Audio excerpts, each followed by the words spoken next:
Good evening, denizens of the internet. This is Kreider with a little deck tech / some gameplay.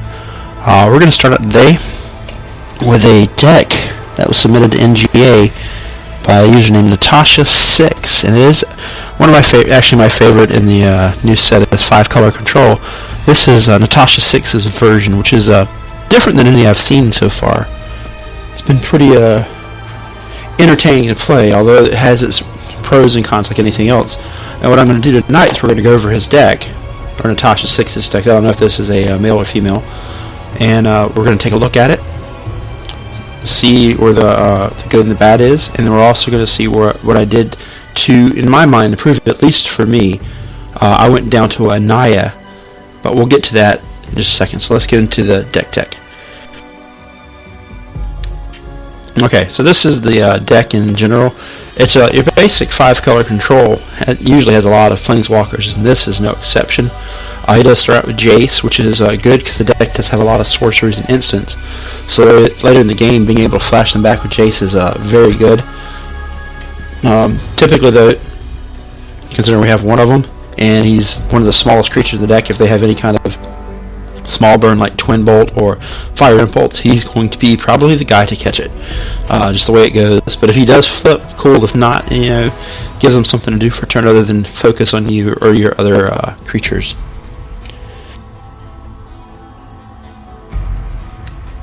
Next up is one Gatecreeper Vine. Not a fan of just having one of these, or as you can see in his list, he has no Pilgrim's Eyes for land fetch, so he's pretty much reliant on running into the lands he needs, or getting it with Natural Connection, which he is also running, or with Evolving Wilds, excuse me. As you can tell, I'm stalling over my cold 100%, so I'm trying to mute before I cough and save you guys the pain of that. So next up is Nissa. Can't really say nothing bad about her. We have one Reclamation Sage. Honestly, if I was to play Reclamation Sage package with the here it is, the Woodland Bellower, which he has, I definitely would be playing 2 of them. There's enough enchantments that you actually need to have some hate, but he's got the one and the possibility of bringing it back. So your mileage may vary. Next up is Natural Connection 4. This is to help get your mana on track, because you're playing all 5 colors, and there's a lot of double mana casting costs in here, so you got to make sure you get to the right mana combination as quickly as possible. Excuse me. Radiant Flames. This is 2 of your sweepers. Just get rid of the initial rush. Steam has been bereft of aggro recently. It's been a lot of green ramp has been pretty prevalent, and ever since last Friday when Is It Thopters was done on Force's channel, I've seen a lot of Is It Thopters, which means I've been winning a lot more because I haven't had a problem with them, because I run, in most of my decks I run at least 4 sweepers. So far it's been pretty good for me in regards to at least winning. But that's what Radiant Flames is there for.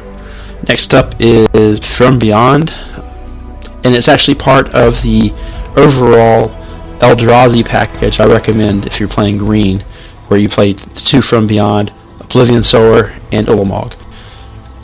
Really can't go wrong with it. Here's a traditional break from other 5-color control decks. He's running Land Destruction, specifically Mavani Acid Moss. It's also used to help with his mana, because he's got the battle lands that are forest. So it's a neat idea. I kind of enjoy it and think it's not a bad thought. He has more land destruction. We'll talk about that here in a second. Next up is Gideon Ally Zendikar. Playing white, might as well put him in because he's a fantastic Planeswalker. If they can't answer him quick, it's going to be game over in short order. Kiora, Master of the Depths. She's there for a couple reasons. A Planeswalker in the colors, and obviously 5-color you can play her. She can untap lands and creatures to help protect you, and also get you that double mana color you only have 1 mana of. Searching out creature and land. There's actually some pretty good creatures in this deck. Matter of fact, most of the really good mythic creatures are in this deck. So, one of each. This will help you go get them. And then finally, if you ever get to the point where you can drop her emblem, the other person's probably already left the game, honestly. Getting her up to 8 with everything you want to do with her, and probably going for creatures and land. Just not going to see it happen very often, in my opinion.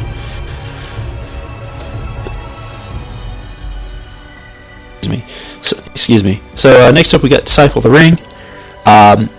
This is one of those mythics that you have where if you drop her mid-late game, you got a bunch of sorceries instants in your graveyard, takes over the game, and if they can't figure a way of killing her, it's a good game.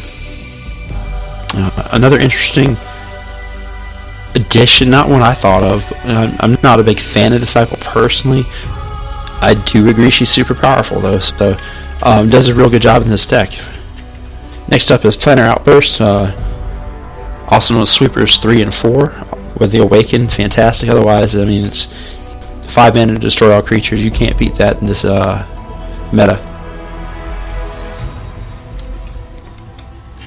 Next up is Tragic Arrogance. In his write-up on NGA, Natasha 6 noted that this used to be a Akum Firebird, but I guess Natasha 6 is having issues probably with more aggro, plus multiple enchantments and or planeswalkers would be kind of a pain for this deck to deal with if you're on the losing side, where Tragic Arrogance, if you happen to have it, definitely takes care of a lot of those problems.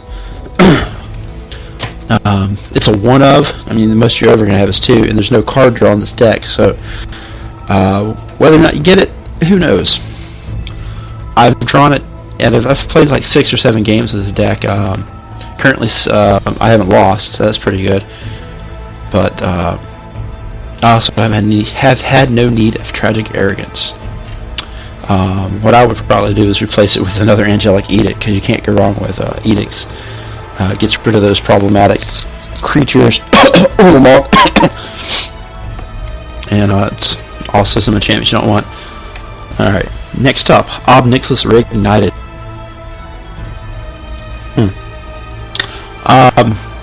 A reason to play black in my mind. And judging from Natasha 6, also the reason that black's in this deck, because it's one of 2 black cards, the other one being Sire Stagnation, which we're going to get to in a second. But pretty good card, you can't go wrong with it. Definitely gives you the card advantage you need, but it's only 1 card, so you might not get it to draw the cards like you'd like. But works really well in combination. If you happen to get him going with Nissa, you're going to plow through your deck. Alright, Green Warden Marasa. Talked about him quite a bit, and pretty much anybody who's ever done a deck tech with green in it has a Green Warden Marasa. Still doesn't work right, and probably won't till April. But the ability to get back any 1 card you need, especially in this deck of one-ofs, you don't want to draw him super early, but definitely later in the game can be a lifesaver. You win with Bellower. Big body, goes and gets you one of 2 cards in this deck, excuse me. Get you a, 3, I was correct the first time. He can get you a Gatecreeper, Nissa, or Rex Sage, depending on what you've actually drawn and cast by that point in time. There's a good possibility you could have cast them all, who knows. But the ability to get another creature on the board is a good reason to use the Bellower. Sire Stagnation.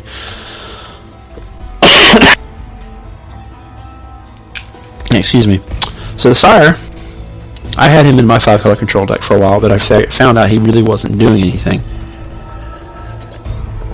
Well, that's not quite the case in this particular version, because you're running land destruction, and that land destruction does make it so that in order for them to play catch up with you, they're gonna have, if you have him down, they're gonna have to play lands, discard, or exile 2 from the library and let you draw 2 cards. Very, very powerful, and this is a good source of card advantage that this deck doesn't have a lot of. However, it's a mythic rare like most everything else in this deck, so exceptionally powerful and exceptionally difficult to find. But if you cast them and you've actually destroyed a land or 2 by that point, which is very possible you've destroyed 1 land and got him out turn 5, your opponent's got a real difficult decision in front of them if they're not playing with Fleshbag Marauders or some other way of killing this without dropping another land. I've actually played where a guy never played another land, and I ended up winning. He's at 4 land, and I've gotten up to 12. It's pretty entertaining. People do not want to play lands if they can help it around this guy.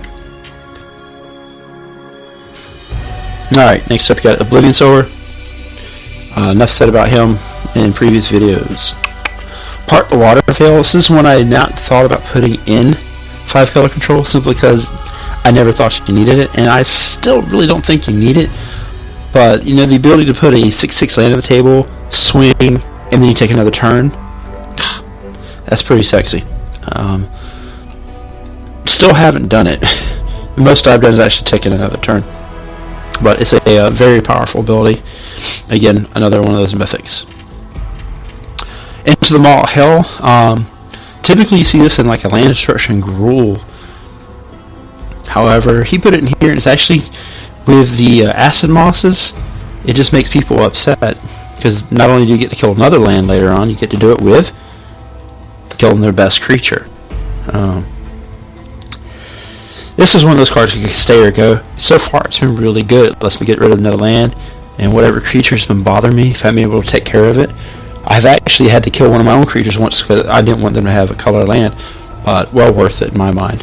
I believe it was the wall, the Gate Creeper. Much rather saved it for other things, but you know, you gotta do what you gotta do. Nisa's Renewal. These type of strategies is a great card to have. This is your only source of life gain, but it's a fantastic source. Gets you up to 9 mana if you cast it on turn 5 or 6, depending on if you've been able to ramp or not. Definitely can't go wrong with it. Omnath,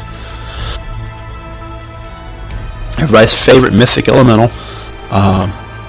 Basically, you put on the board, and you hopefully can play a land right after that, so you can get a 5/5 elemental, and then he just gets ridiculous after there. Definitely the reason to play heavier red in this deck. And finally, Ulamog. You know, everybody dislikes him, or they like him, and he's just a great card. Also, one of the mythics. So, lands, we have 2 plains, 2 islands, 2 swamps, 2 mountains, 5 forests, Lumbering Falls, Shambling Vent, Cinderglade, Canopy Vista, which these lands are the ones that can be fetched with the Acid Moss, and then finally have 4 Evolving Wilds. And for his curve is actually pretty craptacular, to be honest with you. Nothing in 1, only 2 and 2, and then it goes from there. It's 3 and 4 at 8, 5 at 6, and they're 11 at 6+. So running 25 lands, can't actually. He's only got 1 chance of going for land on turn 2, and he's got the 4 on 3. You know, there are times when I got kind of screwed for mana, but Acid Moss actually pulled you out of it a lot of times. So it's an interesting deck. I've enjoyed it. I think he did real good with it. Now on his Twitter page, Natasha6 actually has 5.5 hours of video where he went 19. I think it was 19 and 1. And just basically, I don't even remember seeing a really close game, to be honest with you. Now he was playing on Xbox, and I didn't see. I mean, I only got to watch like 6 games, because really, who has time to watch 5.5 hours of video? But I didn't see any really tuned decks he was going against either. But eventually, you think somebody would be able to look through it. They'd have some sort of quicker aggro deck. But no, I didn't have any issues for the most part that I saw. So you can take that for what it's worth. It's definitely a fun deck to play. But I was noticing a few things while I was playing it. So, some of the pros that I saw for this was that it has the best spells in its color for the most part. I mean, you're missing some of the basic ones in Converge. You think about like the Woodland Wanderer. You got the I'm forgetting the name of it, so we're going to go to it real quick. Brilliant Spectrum, also a really fantastic card, and it's a common in the Converge, which would do great things in this deck, but he doesn't have them in here for other reasons. The land destruction is fantastic in here, and I haven't fought against a actual aggro deck yet, which is probably why I'm saying that. but the ability to take out 6 other lands, and then if you have Jace running or you happen to grab your Guardian Marasa, you can blow up a couple more lands. You can definitely, if they're playing 3 colors, you can do a lot of damage to their ability to actually play the game with you, which is what land destruction does. But so that's really good in that regard. You have the From Beyond Eldrazi package I was talking about earlier with the 2 From Beyond, and then you have Oblivion Sower and Ulamog. And in this particular deck, I don't normally play him as a Sire, so I mean you've got 3 Eldrazi you can go fetch up with it as well if you need be. So that's a really good package. I like that a lot. The deck does pack 5 mass removal spells between the Planetary Outburst, Tragic Arrogance, and the Radiant Flames. It also has some point removal in Angelic Edict and the Into the Maw of Hell, which is pretty good. You can't really complain about that too terribly much. And then finally, I mean, the deck's slam packed with pretty much every Planeswalker we have, and that's really unique way of winning. Basically, you just throw Planeswalkers at them, at least in duel. Excuse me, at least in duels. So that's the pros I found with the deck. Some things I didn't like so much about this, though, consider cons, is that you really don't do anything to turn 3. I mean, you've got Jace, Vryn's Prodigy, and Gatecreeper Vine one-ofs, and that's all you're doing the first 2 turns. It does give you a chance to bring in your tap lands, though.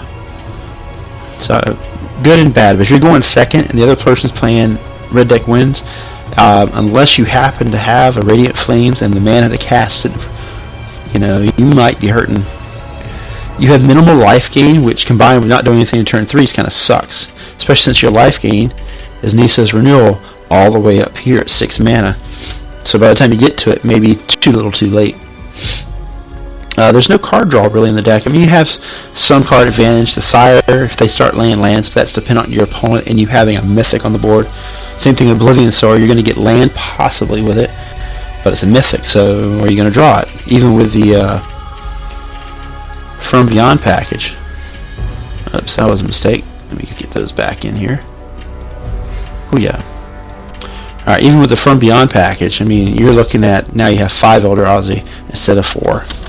So, the no card draw thing kind of is a bother to me, but it's not in the world, because individually a lot of these spells are really powerful. There's no counter protection in the deck. Against somebody who's playing smart with counter spells, you have a real hard time winning. The good news is a lot of your one-ofs are so powerful, they have to counter them. So if you just keep drawing land and ramp, you just keep playing it, and you hope they don't put nothing out you can't deal with and then counter it. But any kind of battle against a control deck with some counter spells is going to be difficult for you to win. Definitely can be won, but you're going to have some problems. No Woodland Wanderer. I mean, the deck is screaming for it. Drop a 4th turn and you can really stop aggro in its tracks.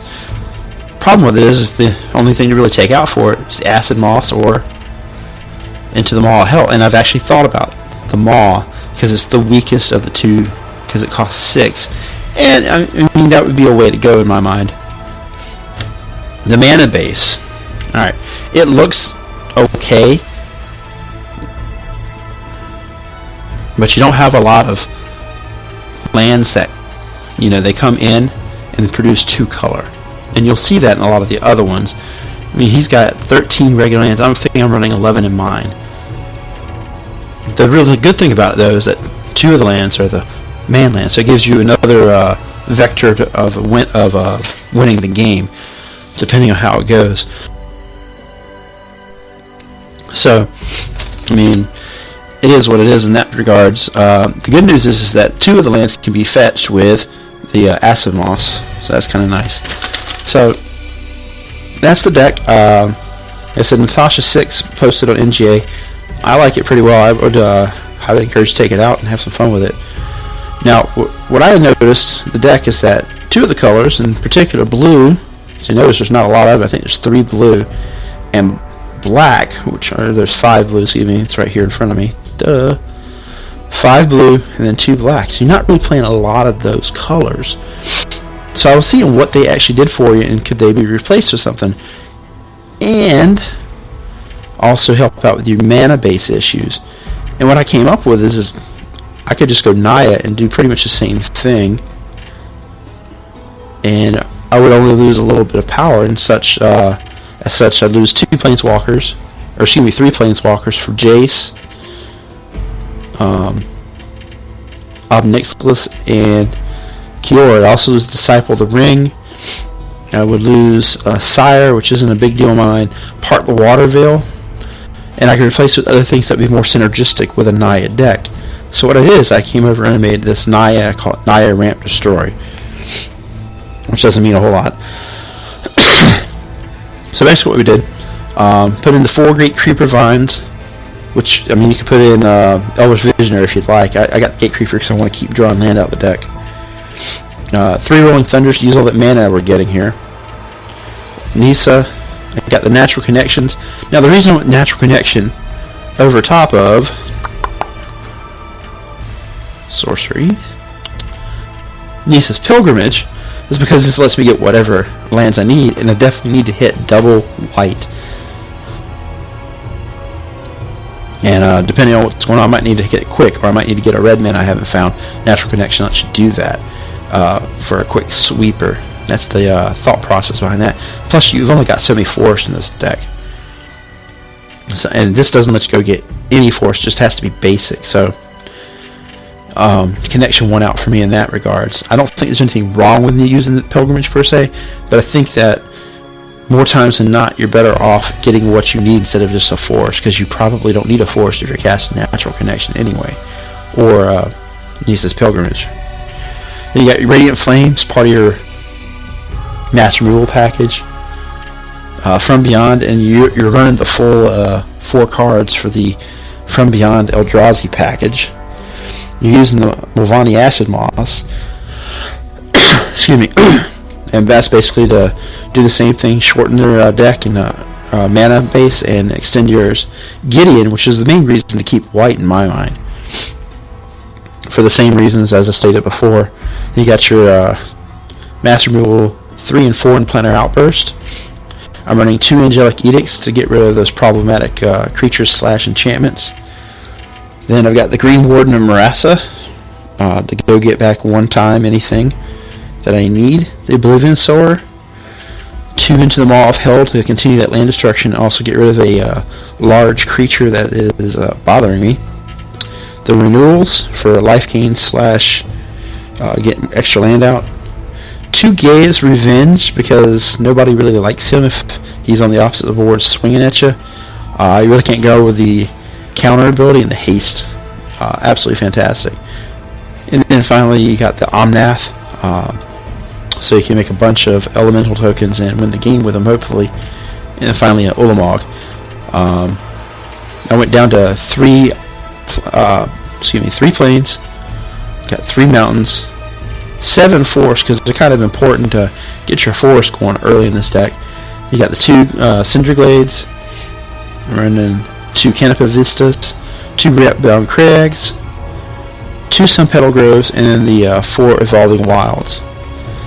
Now, the reason I'm not running any gates is I don't want my lands coming into play tapped, except where necessary, and that's the 4 Evolving Wilds. Other than that, I want to have my lands untapped so I can do things with my mana. So we're running 11 creatures, 24 spells, 25 land, 5 are plains, 5 are white spells, 8 are mountain red spells, and we have 21 green. And don't have nothing to do the first turn. The actual curve here is pretty decent. 7, 7, 7, 4, and 10, going from 2 to 6.